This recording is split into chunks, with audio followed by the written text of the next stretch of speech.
Hi everybody, I'm Mama Lucy and today I am here with my friend Emma. Hi everyone. And Emma is South African, right? Yes. So how long have you been here? So I've been here already for 12 years. In your 12 years in Taiwan, what would you say is a highlight? If it comes to Taiwan, the generosity of Taiwanese people, I didn't grow up with generosity like that.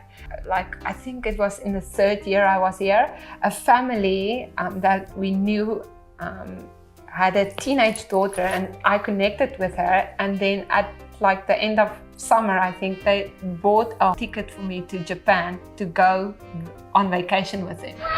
Like, out of just one day. Okay, here's a ticket. I'm like, what? You want me to? Yeah, we want you to come to Japan. I'm like, you buy the whole plane ticket, the return ticket for me? And they're like, yes, please just come.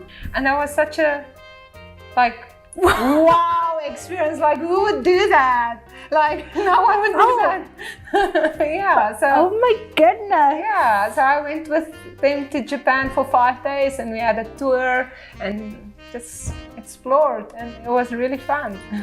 So I feel like everybody, when I ask people to describe Taiwan or what they love about Taiwan, everybody says generosity, the generosity of Taiwanese people. So when you said it, I was like, eye roll, like, oh, here we go again. Yeah. They bought you a plane ticket? Yes. Yeah, it's crazy. I feel like Taiwanese people, many of them really see that we are here alone. Yeah. And they want to share some of the love and that family feeling with us, knowing that we are missing it ourselves. Yes. One girl outside my apartment last week ran beside me with an umbrella because it was raining. And she like ran through all the puddles next to me. I was like, that's okay, I'll just run to the car. And she was like, no, that's not okay. And she ran beside me, and I saw her shoes go through the giant puddles, and I felt so bad. But even just giving their time, giving their umbrella, giving their effort. The smallest thing, yeah. And I am so very grateful. Yes, definitely me too. I get given an apple in the market and I'm like, yes! What brought you here? We came on a mission, a church mission, and like an outreach. And then we decided to actually just be for 6 months here, and then stayed, yeah. Just same as everyone else who comes for 6 months, you stayed! Yes. So you decided to stay in Taiwan, and he decided to stay in Taiwan. Yeah, before you ever got together, you just decided you both had your own reasons for staying here. Yes. You didn't stay here like for one another. No. And have you been in Taoyuan for all that time? Yes, all the time. 12 years in Taiwan. You're not still running the church, right? It's in our house now. Yeah, so it's still going, but a lot smaller. You have a church in your house? Yes. On Sunday mornings. Do you really? Yes. I had no idea. Yeah. I wasn't expecting that answer. My husband leads the church and I help him lead the church, but I actually just take care of my children right now. You've got a job of your own. Yes, I've got a job of my own, yeah. So in your 12 years here in Taiwan, what have you been doing with yourself? I fell in love in Taiwan with my husband, even though I knew him from South Africa. And then we went back to South Africa to have our wedding there, our official wedding. And then we came back and have a Taiwanese wedding ceremony for all our Taiwanese friends. Yeah, so we have 2 weddings, like spoiled. Yes. Now you have 2 children. Yes, we have 2. These 2 beautiful blonde, big-eyed kids. Yes. And you've had both of them in Taiwan, right? Yes, both of them in Taiwan. The first time was very scary. I thought, like, how will I be able to have a child in a foreign country where everyone speaks a different language? Surprisingly, it was a really good experience for me. Yeah, my son's birth, my second pregnancy was the best one for me. Like the experience in the hospital and all the nurses and all the doctors, and so that was like an excellent experience for me. I'm like, wow, I don't think I would have had the same treatment in South Africa.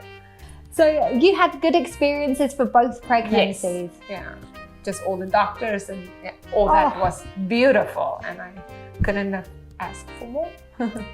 But the culture is so different. Yeah, and not having a grandma or grandpa, I think like in our culture, we can easily go to grandma and just leave the kids there. Like I have nothing like that here. Don't have any help, right? No support. Look at that strange smile. No, I have no support. So yeah, I think to do life without family support in a culture that's not your own, a language that's not your own, that's a huge accomplishment for me or milestone. And I'm still saying that. So you say like you don't have the family network here, right? So what keeps you here? Why don't you go home? I don't want you to go home. I'm not suggesting it. Deep down, just if you break it down to the core, I know that this is kind of the place I need to be. Like I know it's not over yet in Taiwan. And your husband obviously feels the same way. When you guys finished your 6 months. Yes, we both of you had the same mindset that you needed to stay here, that there was more for you here, right? You have more to give. Yes, to serve and to give, definitely. Yeah. But you must miss home. Yes, definitely. When was your last time going home? I went in 2018 only with Joy, like 4 years ago. So you say you've got more to give. I have been following your IG. Yay. And you're definitely giving because I get lots of inspiration from your IG. So what made you want to start? Like mine is just a lot of my kids. Very intentional with what you do with your kids, and you're like a mommy that's involved. What's your reason for doing it? Because you post a lot.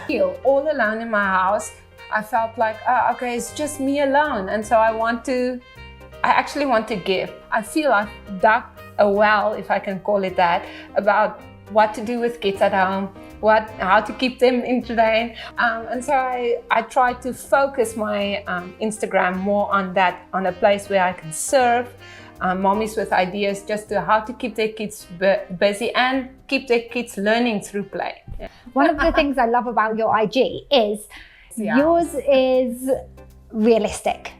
All of the materials you use are things that we can find in the local stationery store or in the kitchen cupboard. Play doesn't have to be expensive. It can be easy. Yeah, I think that's builds connection and they love it.